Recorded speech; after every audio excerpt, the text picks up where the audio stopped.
বন্ধুরা কেমন আছেন সবাই? এসো লিখি পড়ি চ্যানেলের পক্ষ থেকে আপনাদের প্রত্যেককে জানাই অনেক অনেক ধন্যবাদ আমার ভিডিওগুলি দেখার জন্য। আজকে ক্যাপিটাল লেটারের Z Z Z for zebra,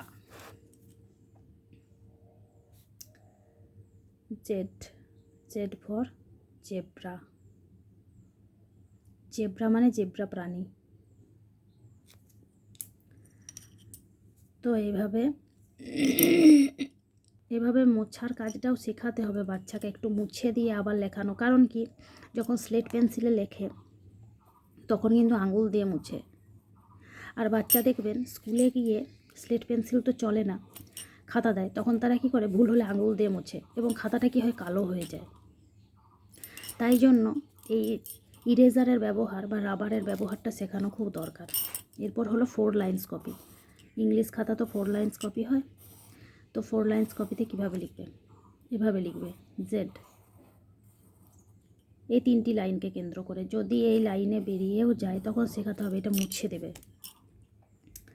এটা মুছে দিতে হবে কিন্তু মেনলি এই লাইনে। তো ভিডিওটি এই পর্যন্ত, যদি ভালো লাগে অবশ্যই একটি লাইক করে দেবেন।